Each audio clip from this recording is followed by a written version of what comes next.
Greetings. This is the Wells Report. My name is John David Wells. And what do we do here? We report the news, honestly and fairly. We report the news and we analyze it for fact and bias. We point out both. I make commentary. That's not the news. It's just my opinion, just as valuable as yours. And so we debate. News analysis, commentary, and debate. And indeed, the President of the United States, in a very slickly produced video, has declared that he will run for re-election in 2024.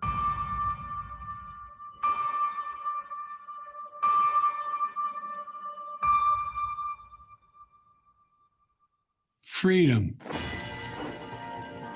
personal freedom, is fundamental to who we are as Americans. There's nothing more important, nothing more sacred. That's been the work of my first term, to fight for our democracy. This shouldn't be a red or blue issue. To protect our rights, to make sure that everyone in this country is treated equally and that everyone is given a fair shot at making it. But around the country, MAGA extremists are lining up to take on those bedrock freedoms, cutting Social Security that you paid for your entire life while cutting taxes for the very wealthy, dictating what healthcare decisions women can make, banning books, and telling people who they can love, all while making it more difficult for you to be able to vote.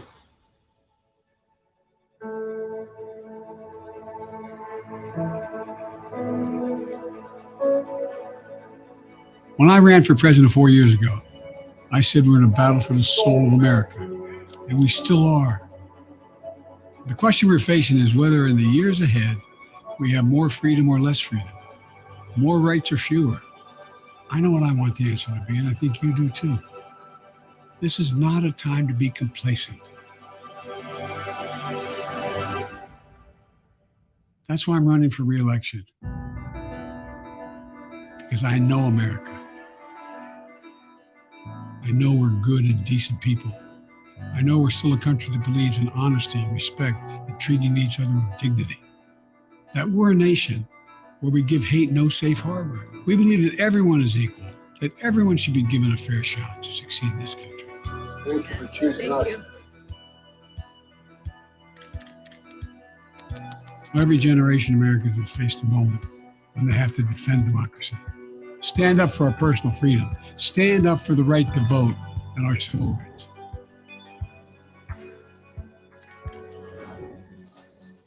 And this is our moment.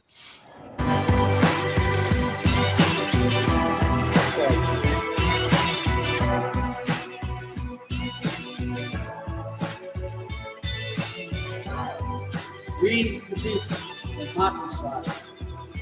I'm proud of you.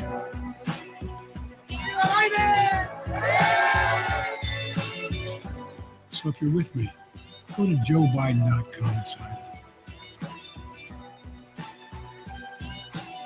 Let's finish this job. I know we can, because this is the United States of America. There's nothing, simply nothing we cannot do if we do it together.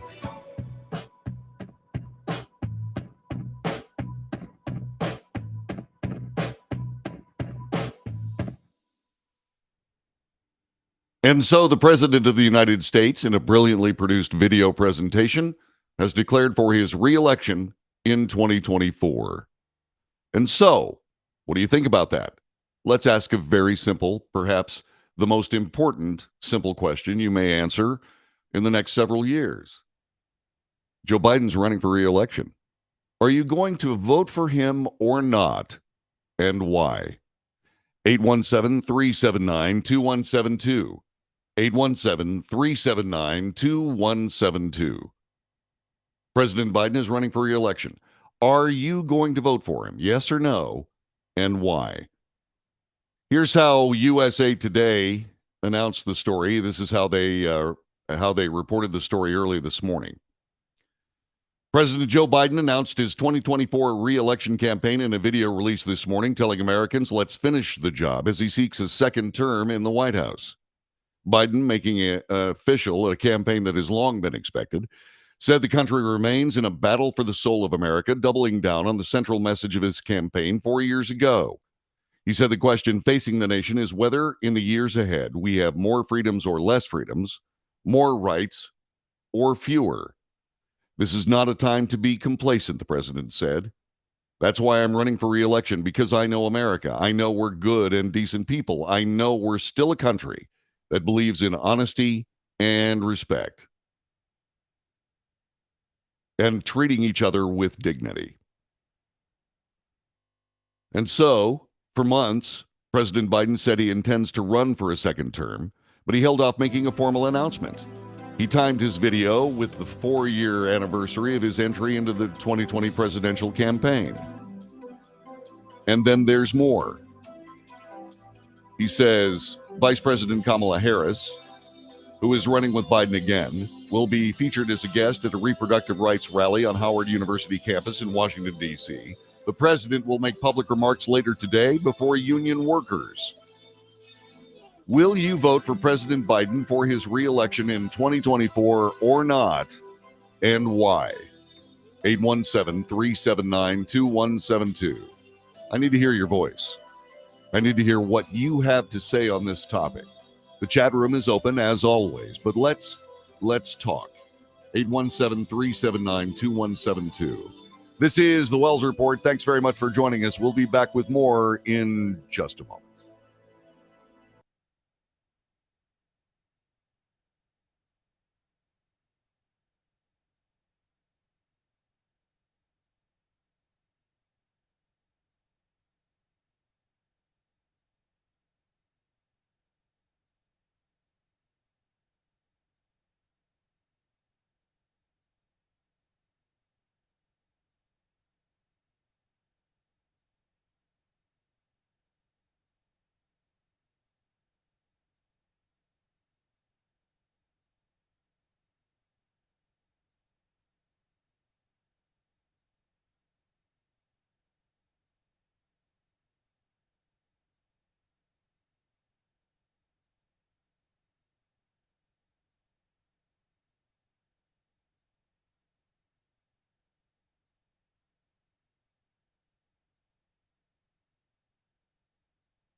This is the Wells Report. My name is John David Wells. Our telephone number is 817-379-2172.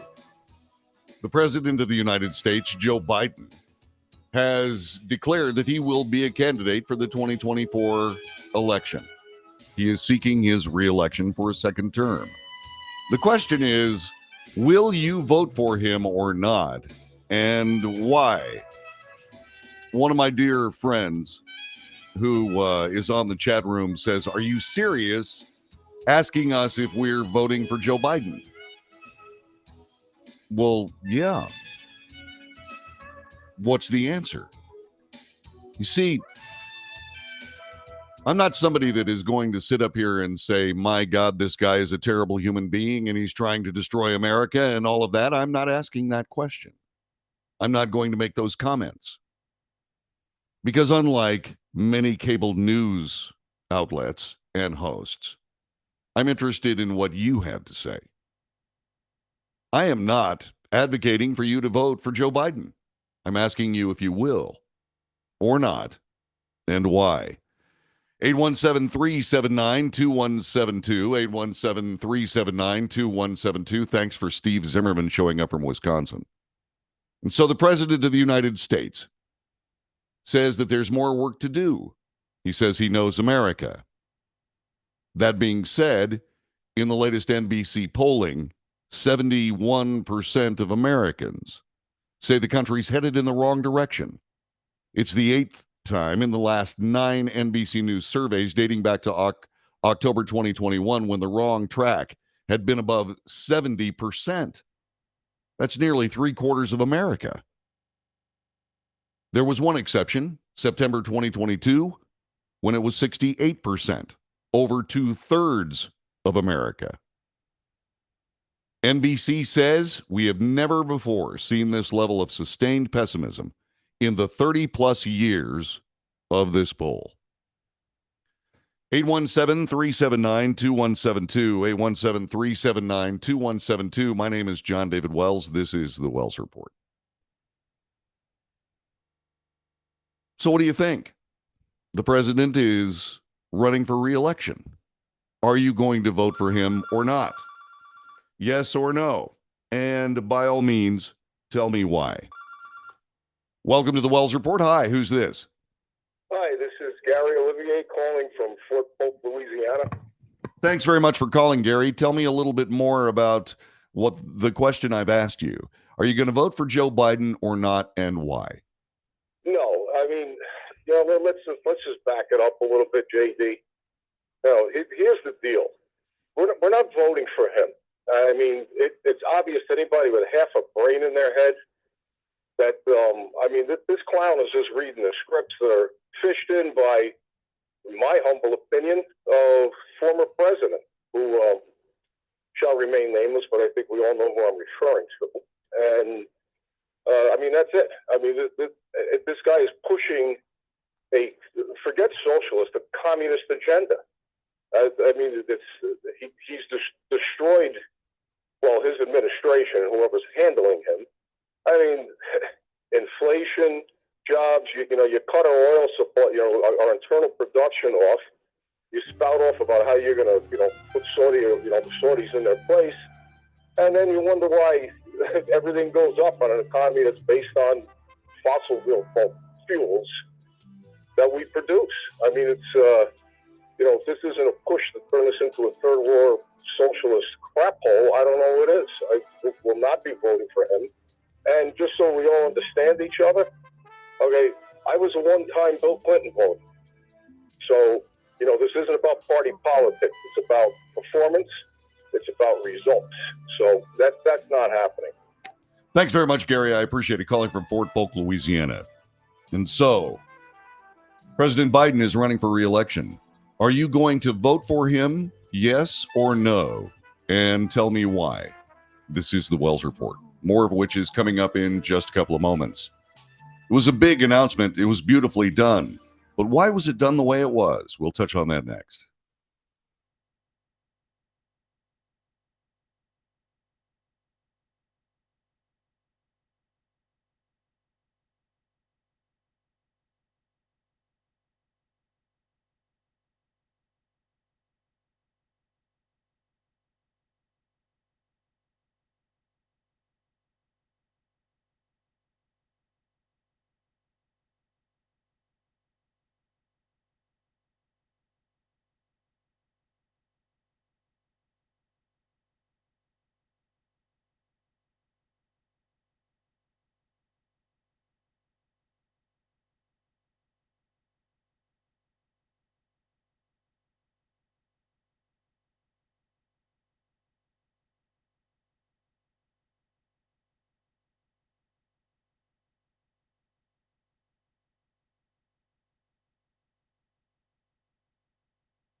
News, analysis, commentary, and debate. This is the Wells Report. Good morning. My name is John David Wells. If you're watching on Rumble and Patreon, and it's not this morning, that's because this broadcast was recorded this morning. So you can join us live on Facebook, YouTube, Twitter, and Twitch. We're trying to figure out how to pierce getting a hold of Rumble so we can do Rumble Live, and hopefully we'll be able to get that done. And so I have asked this question. President Biden has declared his candidacy for re-election in 2024. Will you vote for him or not, and why? There are obviously a whole bunch of reactions. But before I get to that, what I want to do is I want to bring up something that I have seen so far. I brought it up yesterday. The President of the United States has declared for re-election on a video presentation. Why didn't he do it live? In my opinion, this is just my opinion. And by the way, when I report the news, I differentiate between news and opinion because I don't want to blur that line like so many others have to the end of great cost, by the way, $787 million from Fox News because they didn't differentiate between opinion and news. Anyway, we'll talk about that some other time. The President of the United States did not make a live speech announcing his candidacy because he can't.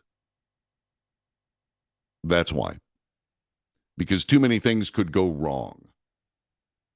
That's why this very slick piece was put together. And it's beautiful. It is truly good. It actually touches on things virtually everybody can agree on. But there are problems with what he has to say. And we will get to that coming up in just a couple of moments. More reaction first from the chat room. Let's talk a little bit about that. Let's see.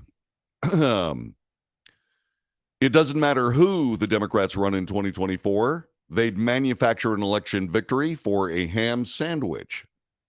I disagree completely. The Democrats would never, ever manufacture an election victory for a ham sandwich. You have to go back to what I said on this particular topic.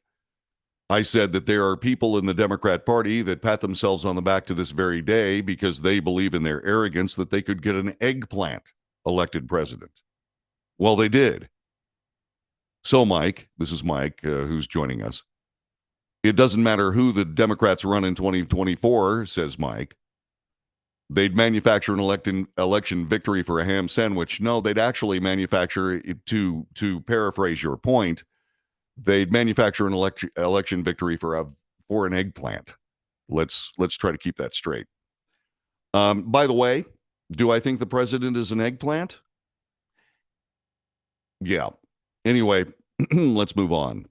Gary says, I got time to listen this morning. Nice to hear your show live again. I pick up on the replays. Thanks very much for listening and watching. I appreciate it. Poker Monkey, as I call him, Poke. He says, more work to do. Finish destroying the economy. Finish destroying our energy independence. Finish opening the border and letting the country be overrun. Finish letting former President Obama kill the country. Those are his words. Mike says that this would be Obama's fourth term. Gary goes on to say they've blown the dust off the old communist manifesto. Two main components: devalue currency, choke supply. By the way, Mike points out that the great Harry Belafonte has died. We'll do some research on that and get that to you here in a minute. And says, I don't believe Biden did the voiceover in the video. Well, I'm pretty sure he did, actually. I was listening for that. And in point of fact, he did. And remember, he was able to string several sentences together really well. Inflection correct, words spoken without stumbling, etc., etc. Well, there was, by the way, one run-on word when he said, this shouldn't be a red or a blue issue. He said, this shouldn't be a red or bluish. He sort of smashed that together, which is why this wasn't live. They couldn't take the chance. They simply could not take the chance. Mike says he will continue to use racism as a bludgeon for anybody who disagrees. Let's see what else is going on.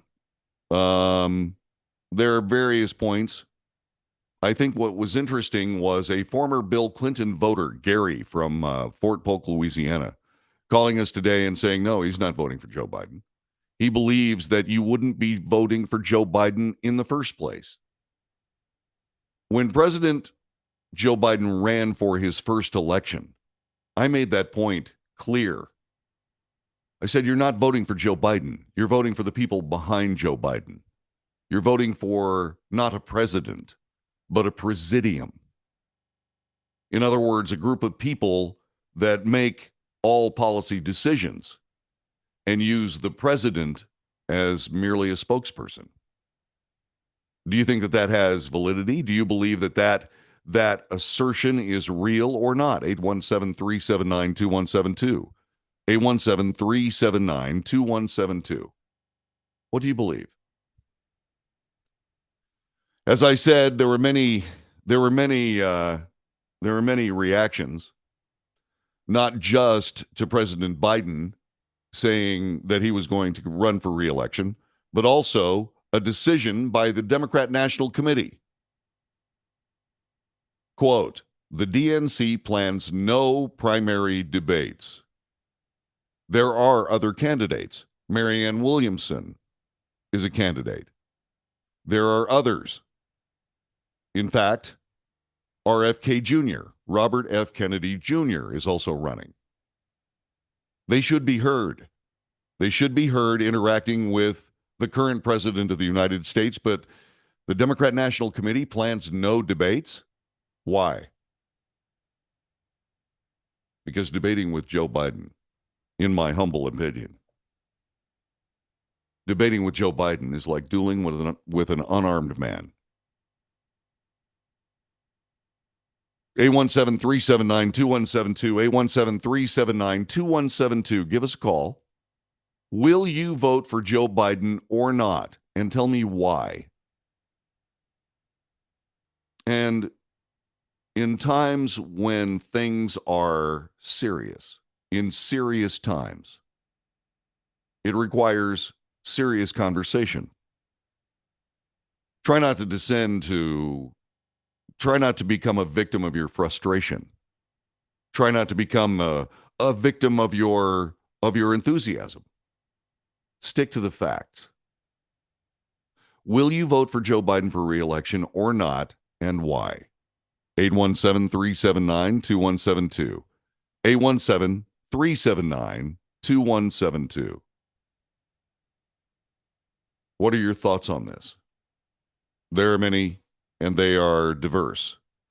First, let's start with former President Trump's reaction to the announcement by Joe Biden. President Biden declared his bid for re-election Tuesday morning, as reported by Fox. Former President and Republican 2024 contender Donald Trump welcomed Biden to the race with a blistering indictment of his current record. You could have the 5 worst presidents in American history, put them together, and they would have not done the damage Joe Biden has done to our nation in just a few short years. Not even close, said the former president.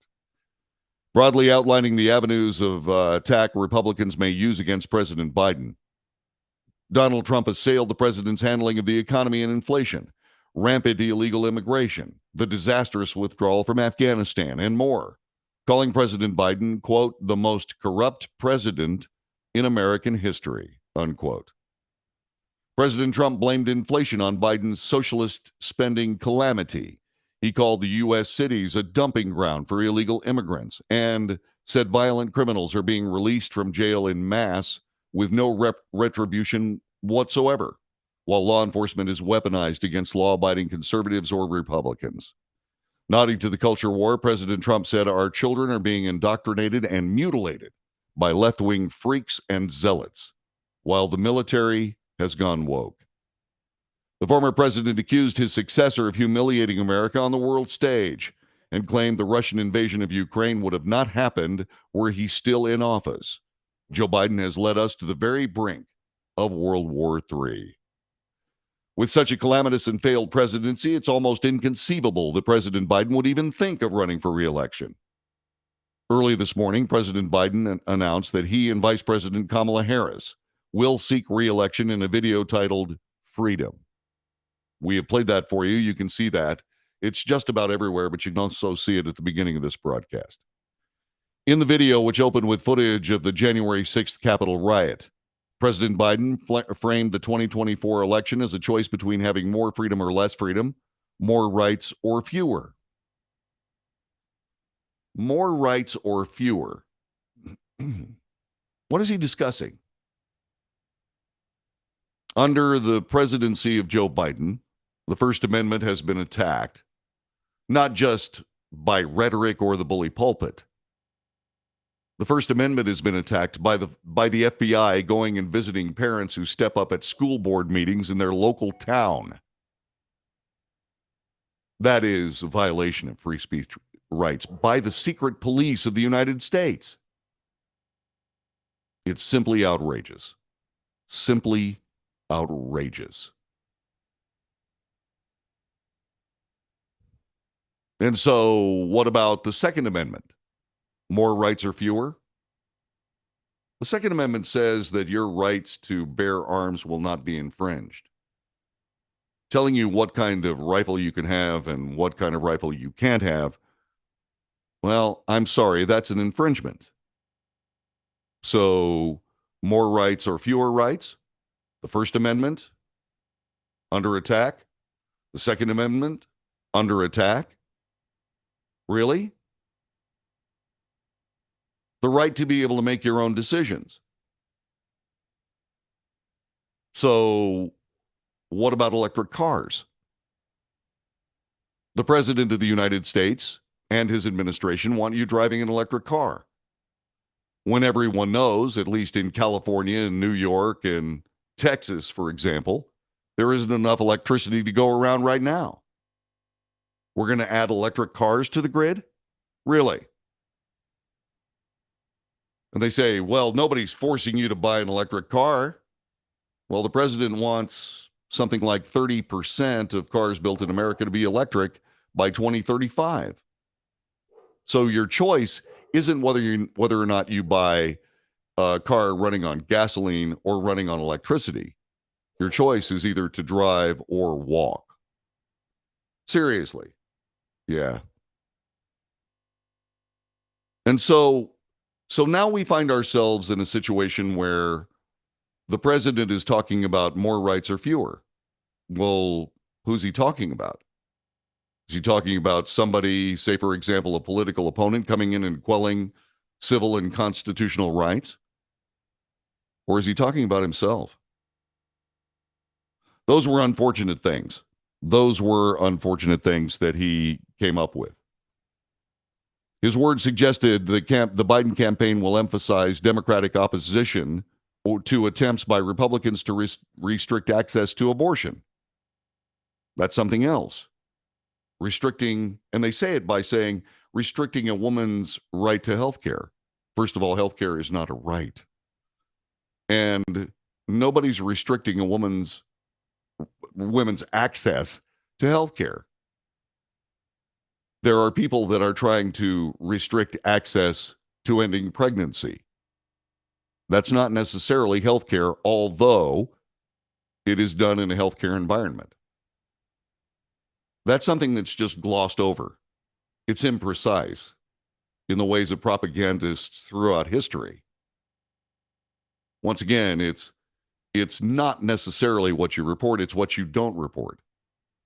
How you report what's left. You just sort of skip over things that are inconvenient. So they say the Republicans want to ban transgender medical treatments for minors.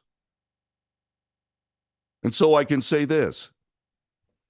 We don't let a child under the age of 16 drive a car. Why would we let a child under the age of 16 to make a life-altering decision that renders them sterile for the rest of their lives without possibility of repair? See, these are the holes in all this. The rhetoric is out there. The fascist stomping of anybody who points out the flaws in the rhetoric is plain. As a matter of fact, there's a guy named Tucker Carlson looking for a job today. We'll be talking about that in the second hour of the Wells Report. The president says this is a choice between more or fewer rights. Do you have more rights or fewer rights under his administration? Will you vote for Joe Biden or not, and why? 817-379-2172, 817-379-2172. This is the Wells Report. We'll be back with more in a moment.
This is the Wells Report. Our telephone number, 817-379-2172, 817-379-2172.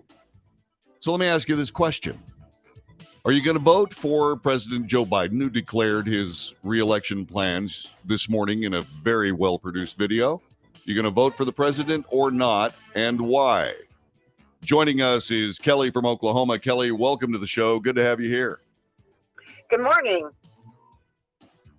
So what do you think? You going to vote for Joe Biden or not?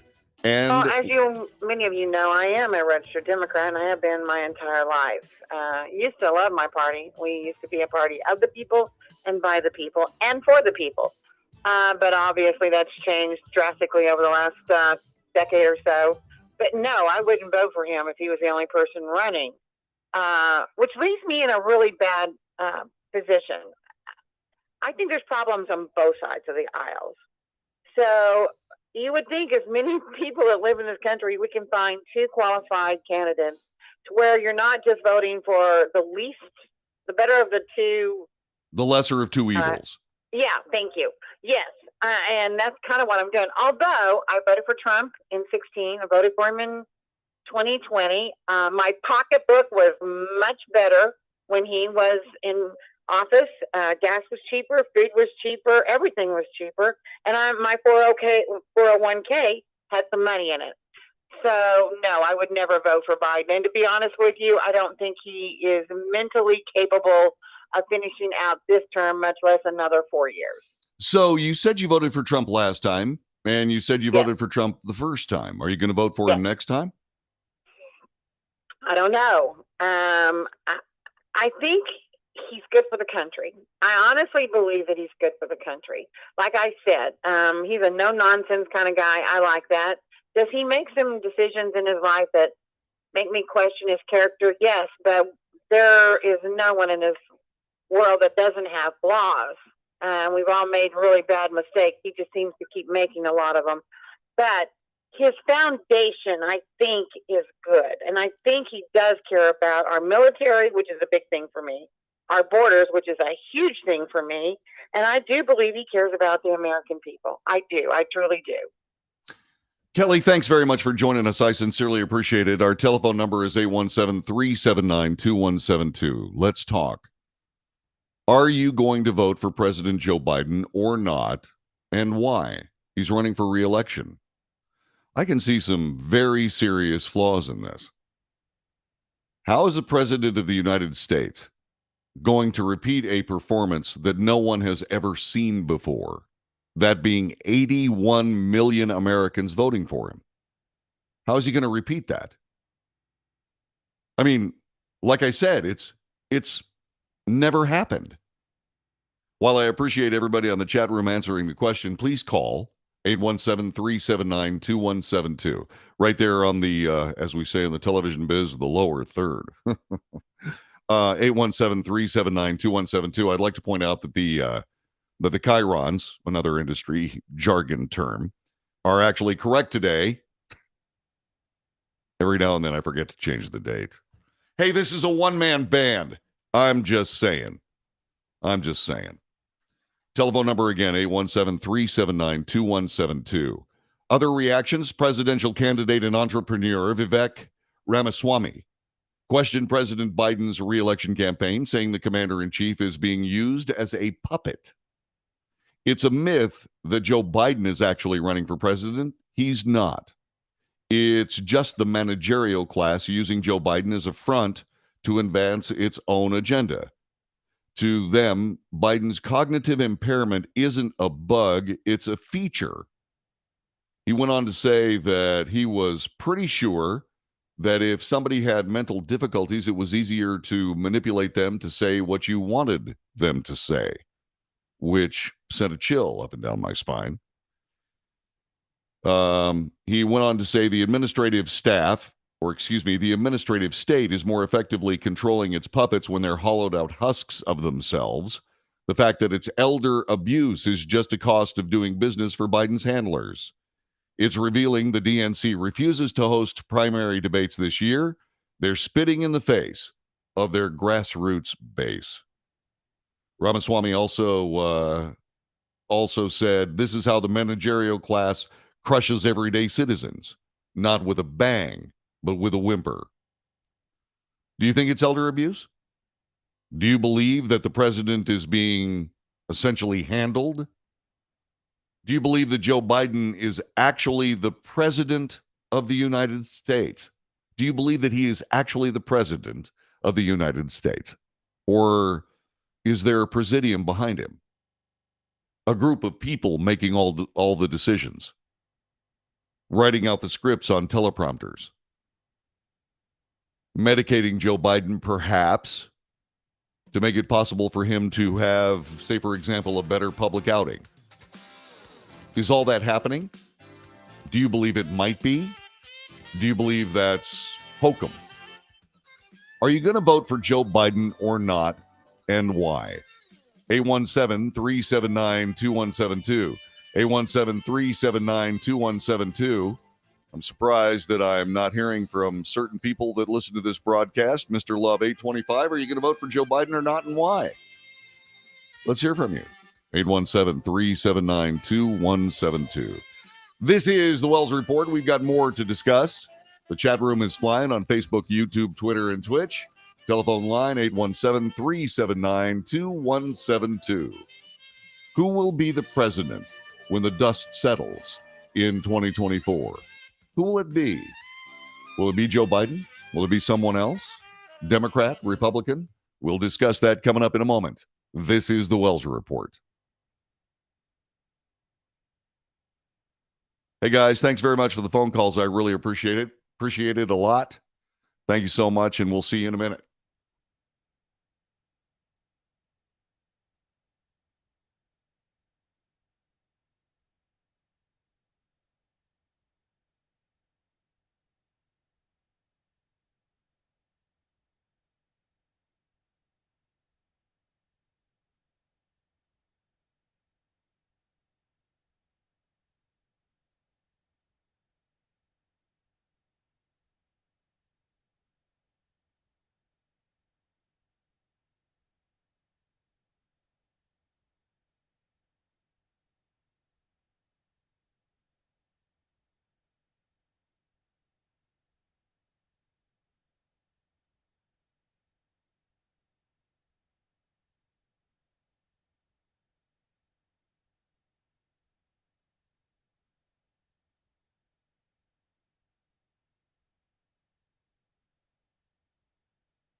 North to south, coast to coast, around the world.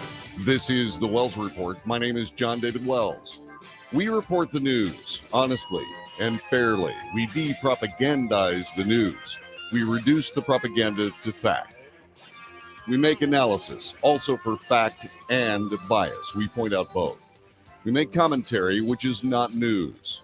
Commentary is just my opinion on this broadcast. And we debate, because my commentary, my opinion being only my opinion, I'm sure you have one too. Share it. 817-379-2172. 817-379-2172. We also have a chat room on Facebook, YouTube, Twitter, and Twitch. If you're watching on Facebook and Rumble, this show was recorded earlier today.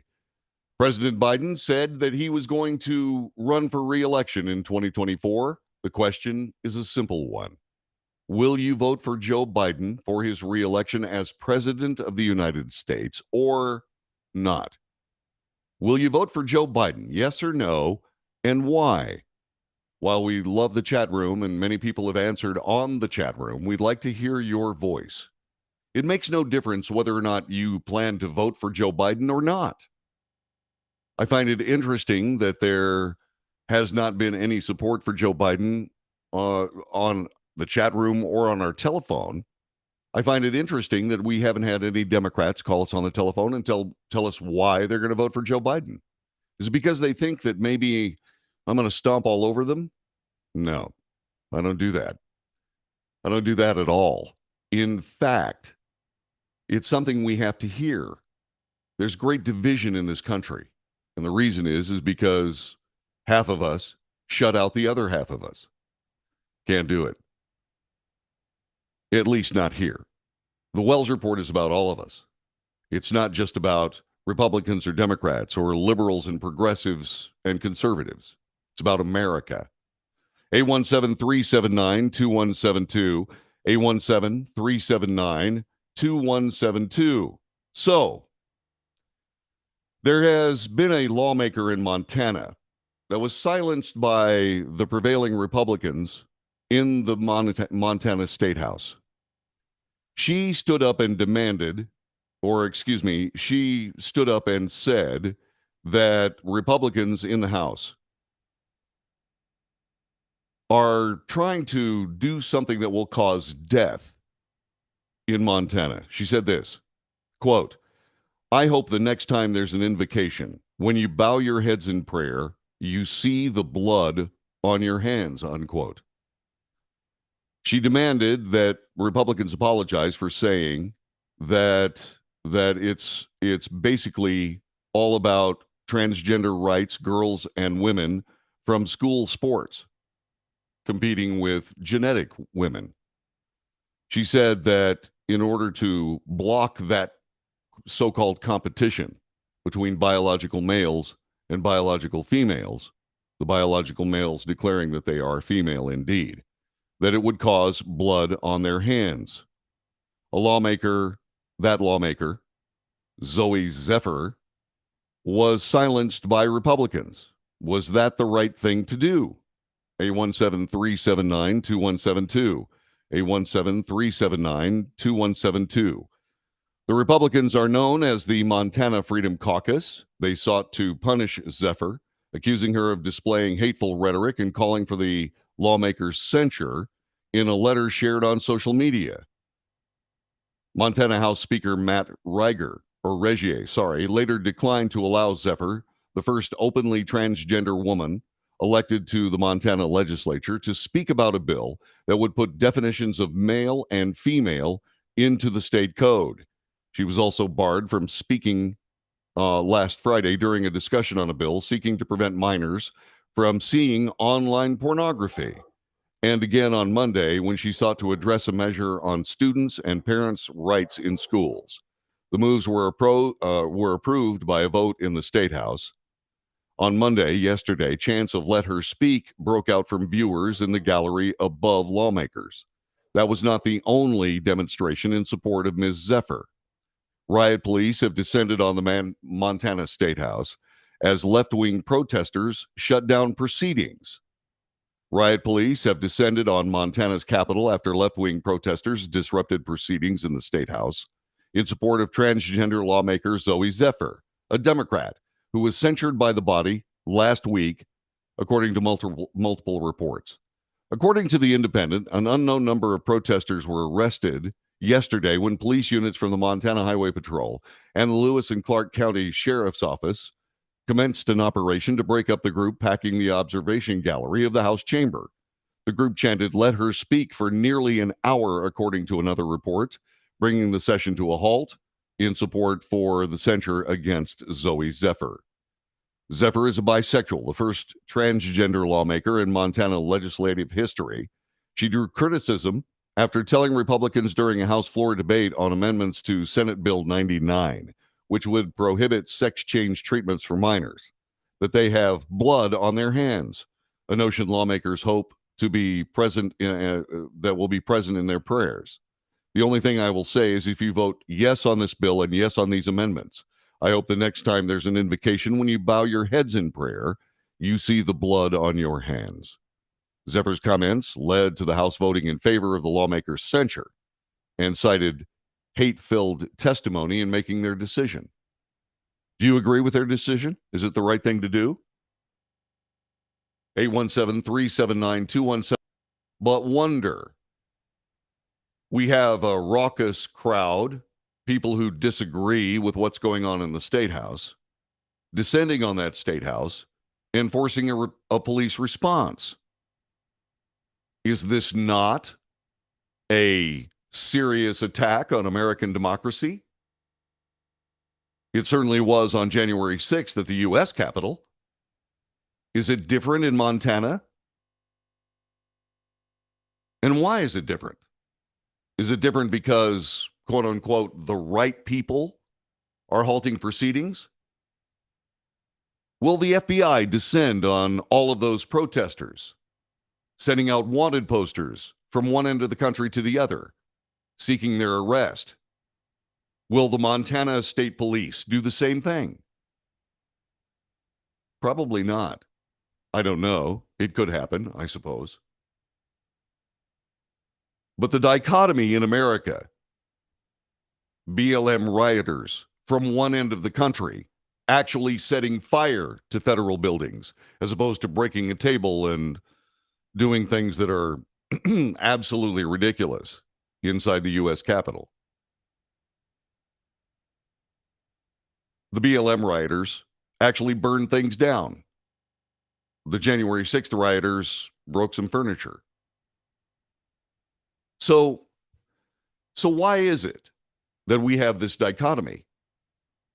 Well, because when the right people protest and riot and loot and kill, it's quite all right. But when the wrong people protest and riot, the only person killed in the riot was Ashley Babbitt. She was shot to death right in the face by a federal agent. Still have not seen the results of the internal investigation. Why? That's public record. Well, now, wait a minute. We can't do that because it's an internal personnel matter with the department. Oh, really? Then why did you publicly decorate the person for shooting Ashley Babbitt? These questions must be answered. And it's not good enough for people in my position just to jump to the conclusions and say, well, it's obvious that this guy was a monster and it's obvious that the internal investigation was a cover-up. We don't know either. You have to ask. And that's journalism. I have long criticized the fascist left for stomping on, canceling, quelling the free speech rights of those who disagree. Are the Montana Republicans doing that same thing? The answer is yes. Tit for tat. Retribution, retaliation is wrong on both sides. Is it not? We have equal protection under the law. Is that what we're seeing? I don't think so. Ask any January 6th rioter who was arrested by the FBI. Why aren't these leftist protesters in Montana being arrested as we speak? Why aren't they being held without habeas corpus rights? These are all questions that have to be answered. Why aren't they answered? I'll tell you why. Because America's media won't ask the questions. That's what's wrong. That's what's propelling all of this, perpetuating all of it, widening division. It's completely and totally outrageous. It's outrageous on its face. We're Americans. We get to talk to each other, even if we disagree. And so the Republicans in the Montana State House shut down somebody they disagree with. Absolutely wrong. Now, there are rules of decorum. You get to stand up and speak your piece, but then at some point you have to sit down. Is that what Zoe Zephyr did? Something tells me no. And certainly that's not what the protesters did. So what do we do? What do we do? By the way, Chris Grimes points out that 7 protesters have been arrested. Good start. Thank you, Chris. I appreciate it.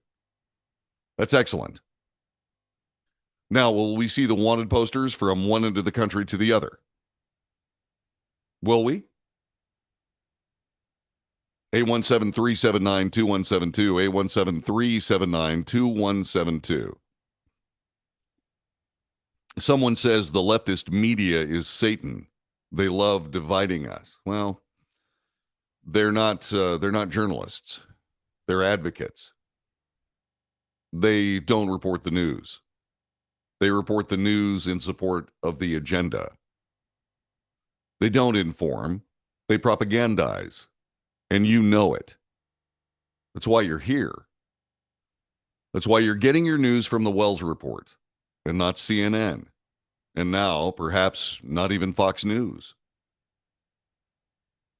This game that is being disguised as media in the United States is destructive.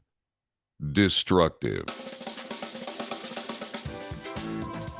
This is the Wells Report. My name is John David Wells. Thanks very much for joining us. If you think there's value in this broadcast, please go to Patreon. Make a donation to it. It doesn't make any difference how much money that you want to float my way. $1 would do it. In fact, if everybody listening or watching this broadcast would simply go to Patreon and toss $1 at the Wells Report, I'd have $50, $60. And that helps. Especially as you know, for the last couple of months, I've been trying to rebuild my studio after a lightning strike. This is the Wells Report. 817-379-2172. 817-379-2172. Give us a call. Our chat room is rocking today. And you can find that on Facebook, YouTube, Twitter, and Twitch. The Wells Report continues in just a couple of moments. Thanks very much for being a part of the broadcast.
This is the Wells Report for Tuesday, the 25th of April, year of our Lord 2023. I am John David Wells. Thanks very much for joining us for the news, analysis, commentary, and debate.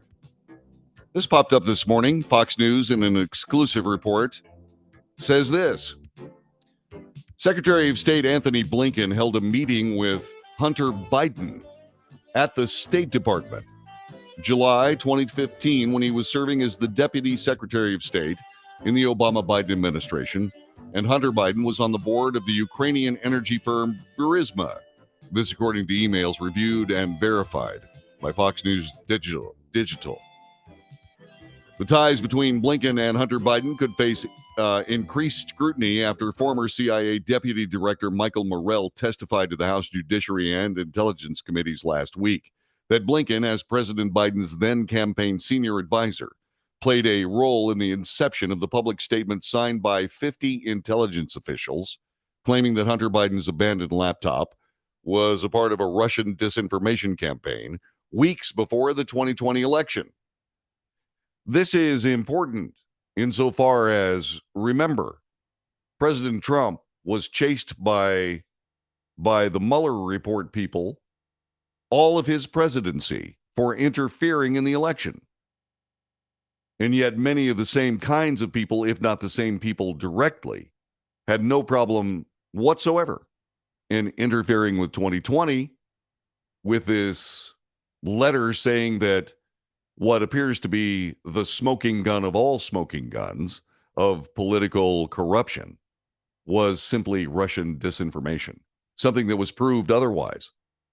So what we have in a simple term is 50 of the nation's intelligence and law enforcement officers getting it wrong. What does that tell you about the work they did before they wrote that letter?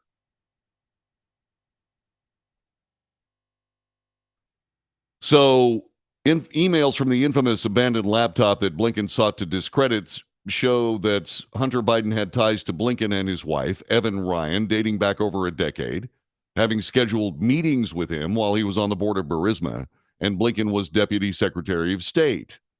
In an email, May 22nd, 2015, Hunter tried to schedule a meeting with Blinken so he could get the Deputy Secretary of State's advice on some things. Quote, have a few minutes next week to grab a cup of coffee? I know you're impossibly busy, but I'd like to get your advice on a couple of things, unquote. The reply from Anthony Blinken, then Deputy Secretary of State, absolutely. I'm just about to land in Tokyo en route to D.C. from Burma. I'll be in the office from Tuesday on, copying Linda in my office to find a good time. Look forward to seeing you, Tony. Hunter then forwarded Blinken's response to his business partner and fellow Burisma board member, Devon Archer. Archer responded, Roger. Several emails then followed discussing logistics. An email from Blinken's then assistant, Linda Landers, listed Blinken's schedule for that day. I'm trying to schedule you after Tony's afternoon White House meeting. Are you available around 3:45 or 4 p.m.? And then she said, can you come to the department for coffee and seeing his new digs? I should be. Let me know whenever. I'll be there whenever it's easiest for him, said Hunter Biden. Hunter Biden also forwarded a response from Blinken's assistant Archer saying, FYI. The meeting at the State Department was initially set for 3:30, moved to 4 p.m., May 27th, 2015. But at the time of the emails, Hunter's older brother, Beau Biden, had been admitted to Walter Reed National Military Medical Center in Maryland because of a recurrence of brain cancer. Beau died May 30th, 2015. The meeting between Hunter and Blinken reportedly did not take place. So now there is a connection between the Obama administration with Hunter Biden while he was on the board of Burisma. What does that mean? See, I don't know, and I'm not going to opine, but I sure do have questions. How about you? This is the Wells Report. John David Wells at your service. Our telephone number, 817-379-2172. Give us a call.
News, analysis, commentary, and debate. This is the Wells Report. I have been a broadcaster nearly 50 years. I started when I was 15 years old. In that time, I worked for giants. It wasn't always easy, but it was always amazingly informing to be in the employ of these amazing broadcasters who gave me the tools to be able to sit here today and do something called the Wells Report. But before that, in high school, I took a journalism class. I only wish that I could remember the name of the teacher. She was magnificent. And what she did far beyond just printing a school newspaper. What she did was teach us journalism, the rules, your job as a journalist. Your job as a journalist is to inform the public, not to preach, not to advocate for a particular political position. Your job is to inform. That's why on the Wells Report, we report the news. It's hard now because we have to de-propagandize it. We have to do the work behind the work.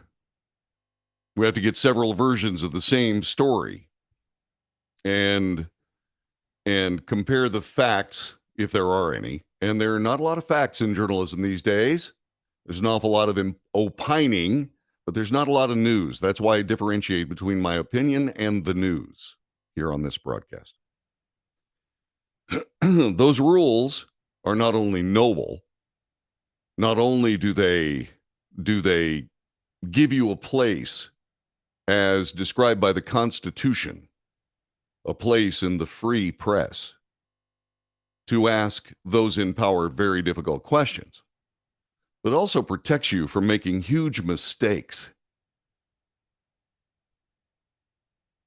My forebears in this industry and colleagues, Michael Savage, for example, came to prominence in the radio industry during a phase of talk radio where the biggest jackass would win.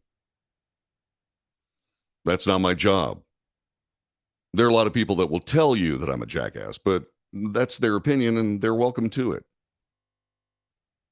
The simple case of the matter is I have it would be 22 years since the first edition of the Wells Report hit the air on 9/11/2001, the day that changed everything. There have been others. There have been other people. Savage, Alex Jones. I raised the ire of right-wing conspiracy folks and people who were entertained by right-wing conspiracy theories by saying that Alex Jones was irresponsible. He was using his platform to denigrate, to falsely accuse, to create hate and miscontent. And it ended up costing him millions upon millions upon millions of dollars. As time progressed, we started to see huge mistakes made by mainstream legacy media outlets. A kid called Sandman, who wore a Make America Great Again cap, was confronted by a Native American. And they decided to turn him into some arch-Trumpian, MAGA, right-wing crazy man. It ended up costing CNN and NBC, ABC, the New York Times a whole lot of money. CNN made the same mistake. They found themselves in a mess. We found out yesterday Newsmax is currently being sued, just as Fox News was. Smartmatic is suing Newsmax, and Dominion Systems sued and successfully came up with when I say successfully, they got money, $787 million from Fox News for misreporting the Dominion voting machine story. By the way, Dominion was going after $1.50 1.5 billion. They got about half of it.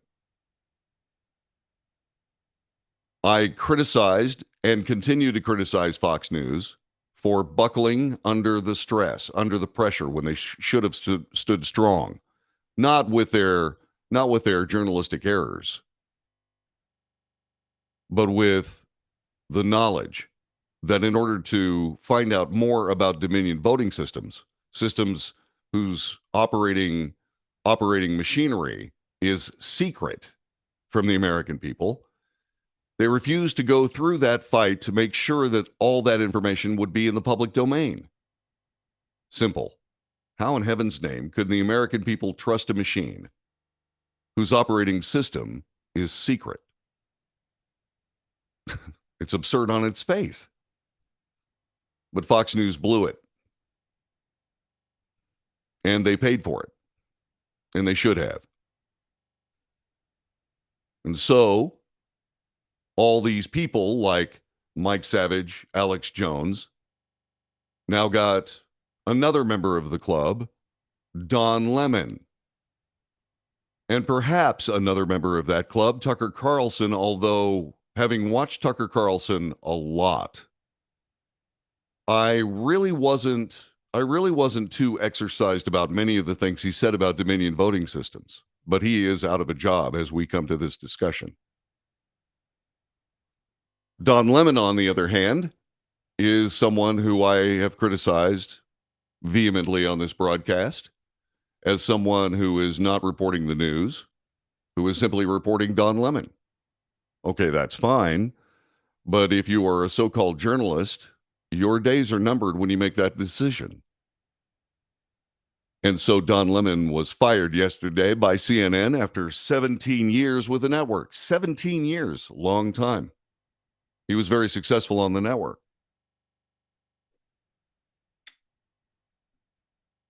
And he said when he found the information, he was stunned. He shared the news with a statement on Twitter, quote, "I was informed this morning by my agent I have been terminated by CNN. I am stunned." CNN CEO Chris Licht, a guy that saw CNN as nothing more than a propaganda mill and did everything he could to try to keep CNN from continuing that role, said in a statement the network wishes him well and will cheer him on as he pursues future endeavors. That is an echo of what he wrote in an email to CNN staffers obtained by USA Today. Quote, "To my CNN colleagues, CNN and Don have parted ways. Don will forever be a part of the CNN family. We thank him for his contributions over the past 17 years. He added, CNN this morning has been on the air for nearly 6 months. We are committed to its success." CNN's move to part with Lemon broke shortly after news of Tucker Carlson's departure from Fox News. Neither Lemon nor CNN offered a reason for the exit. However, there are people that are trying to figure it all out. By the way, Lemon expressed frustration with the manner in which he says the news was delivered. Quote, "After 17 years at CNN, I would have thought that someone in management would have had the decency to tell me directly. At no time was I ever given any indication I would not be able to continue to do the work that I've loved at this network. It's clear there are larger issues at play. With that said, I want to thank my colleagues and many teams I've worked with for an incredible run. They are the most talented journalists in the business, and I wish them all the best." So CNN's communications Twitter account said Lemon's public assertions about his terminations are not true. Don Lemon's statement about this morning's event are inaccurate, said CNN. He was offered an opportunity to meet with management, but instead released a statement on Twitter. After more than 8 years as a primetime host, Lemon on November 1st was moved along with Poppy Harlow to a relaunch of CNN Mornings, the replacement for New Day as a part of a revamped by Chris Licht. But the ratings for the new show have been dismal, and I said many times on this broadcast, it's always that way. I know when I've showed up to do mornings or any other show at radio stations struggling, that it's a tough job. And you have to stand with it. And that means you with excellence on air and with supportive management. In February, Lemon made headlines for offensive statements about former South Carolina Governor Nikki Haley, for which he apologized. In an on-air discussion with his co-hosts, Lemon said Haley isn't in her prime. Lemon discussed Haley's presidential campaign announcement on air, her call for mandatory mental competency tests for politicians over 75 years old. Lemon is 57. He told co-hosts Harlow and Collins that Haley's talk about age makes him uncomfortable. Her comments were the wrong road to go down, saying that she is not in her prime. She's 51. She says politicians are not in their prime. Nikki Haley is not in her prime. Sorry. A woman is considered to be in her prime in her 20s, 30s, and maybe her 40s. In that, I agree with a guy named Peter Jennings, who said famously, and I was not just amused, but I was actually in total agreement. He said that women become irresistibly attractive and interesting in their 50s. I still haven't found anyone to be simply written off because of any reason. Hair color, skin color, age, what have you. People are people. Packaging is immaterial. It's the words, man, to quote Bob Dylan when asked how come he hasn't had a recent concert where people were sitting in their seats at the end of it. He said, it's the words. Why do people come and hear you sing? Because you have such a lousy voice. It's the words, man. It's the words. Then, or before that, Tucker Carlson was dismissed or chose to be dismissed or agreed to be dismissed from Fox News. Fox News Media and Tucker Carlson have agreed to part ways, according to the network. They announced this right at the end of the Wells Report yesterday. We thank him for his service as a network host and prior to that as a contributor. An interim program, Fox News Tonight, aired last night until a permanent replacement for Carlson is named. Fox News Tonight will be hosted by a various group of Fox News personalities. One of them was Brian Kilmeade, who was very good last night. I don't know that he wants to take a show on by himself because he's brilliant on the Fox News morning show, Fox and Friends. But he did a really good job yesterday. Before the launch of Tucker Carlson Tonight, he was the co-host of Fox and Friends Weekend from 2012 through 2016. He previously served as an MSNBC host from 2005 to 2008, appeared on CNN earlier in his career. He founded The Daily Caller in 2010, but sold his stake in the political news website in 2020. Tucker Carlson is brilliant. He is brilliant. Now, there have been people dancing on the, if not grave, certainly the intensive care bed that Tucker Carlson currently lives in. For years, America's far-right extremists have relied on Fox News' Tucker Carlson as our guy, says Will Carlos of USA Today. This, by the way, is an opinion piece disguised as news. I went over all of it. And instead of opinion, it is listed under nation, which makes it journalism. To me, it's trash talk. Tucker Carlson would take white supremacist tropes from the darkest corners of the internet, give them his own twist, and send them out to tens of millions of viewers. Oh, really? You know, I'm pretty serious and vigilant about people like that. On this broadcast and in my life, I've made it abundantly clear that racism is a crime against humanity. Had Tucker Carlson practiced in it, I would have said so. When the news broke that Carlson had parted ways with Fox News, immediate reaction focused on his role in the channel's, quote, false claims about Dominion voting systems, which led to a settlement of $787 million. Extremists on the far right lamented the loss of perhaps the most reliable amplifier of their theories and rumors by the host of one of cable network's most watched shows. Tucker Carlson was taken off the air because he was telling the truth and because he was popular.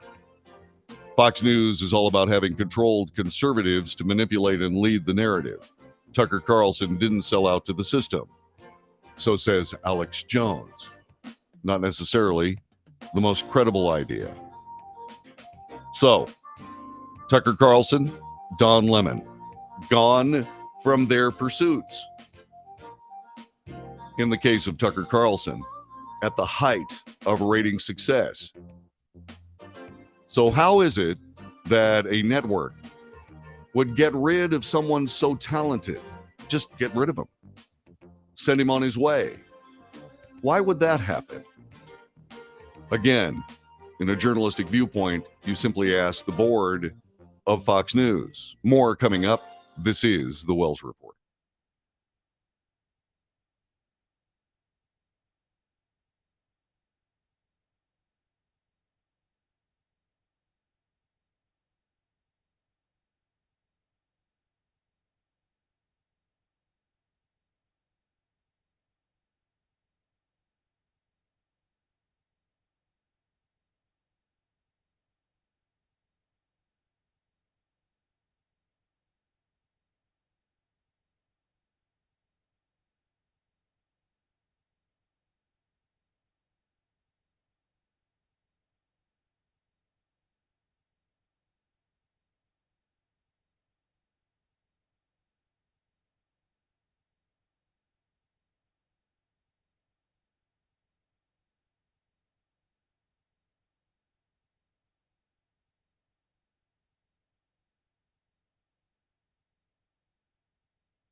This is the Wells Report. My name is John David Wells.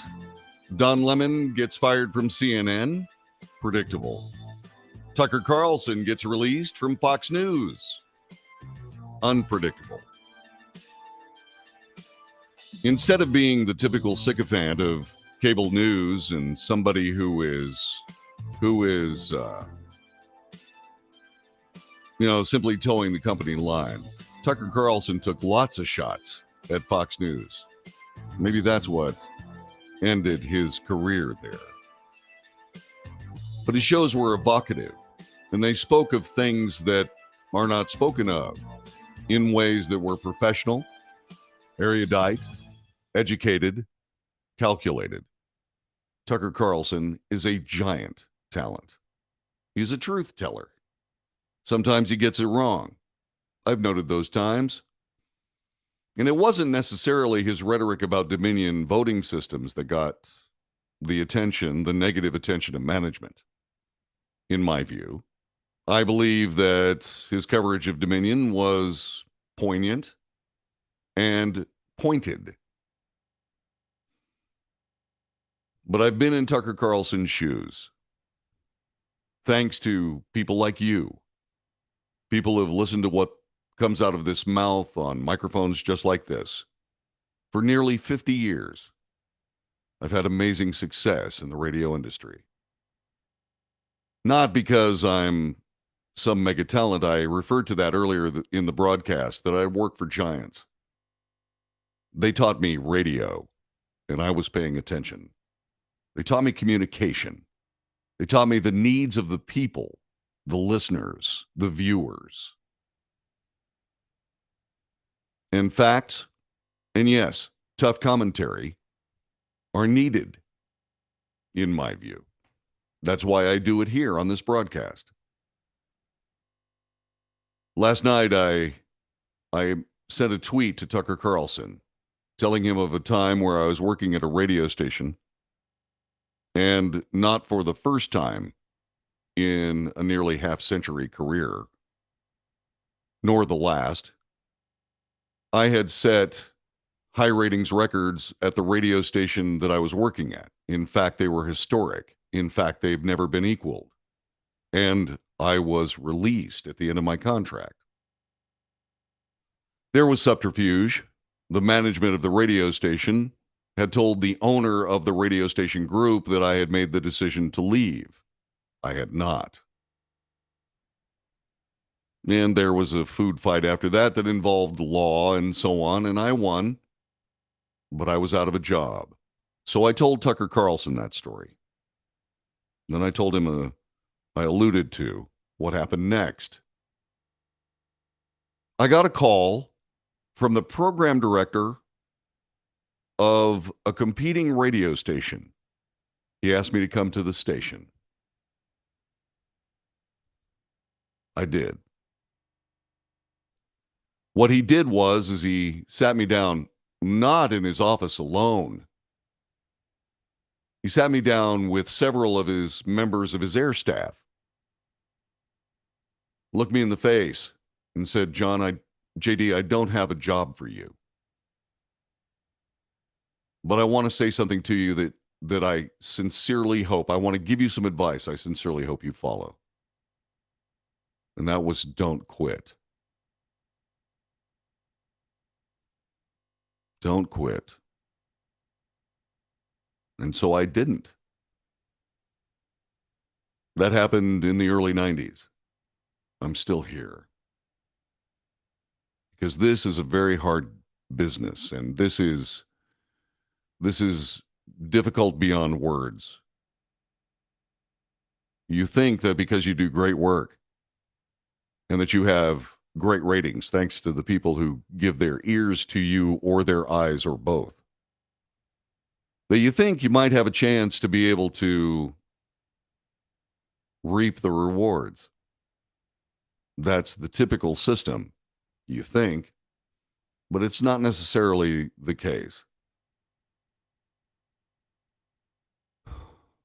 That was, by the way, the last full-time music radio position I ever held. I started doing talk radio after that because I realized that you simply could not trust simply being good, simply having success, to people who had a completely different calculus, one that can only be described as ulterior. And so Tucker Carlson, at the height of his powers, at the height of his success, dismissed by his employer for reasons still not yet discussed, but are disgusting. Everybody makes mistakes, especially in broadcasting. Unlike most television broadcasts, none of this is scripted. to be able to do what I do for hours without a script, to be able to keep things in order and in line and be able to communicate them to you is a nearly impossible skill. And one that Tucker Carlson, although he spent most of the time reading a script, his shows were unmistakably great.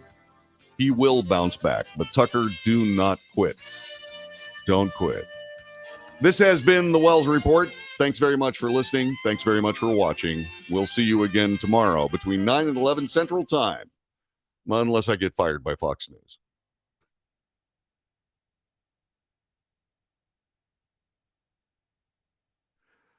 All right, there you go. That is the Wells Report for the day. I hope you enjoyed it. Thank you so much. I appreciate it. Take good care. I have to go to work at Defender Outdoors because can't get radio stations to answer my call. Are you calling my wife Fox News? No, but she sure is a fox. Let's see what else. It was obvious Tucker was on his way out when he began to show the real January 6th and was shut down. And that is just as good a reason as anything else. All right. God bless all y'all. Take good care. Until tomorrow, have a good one. Make good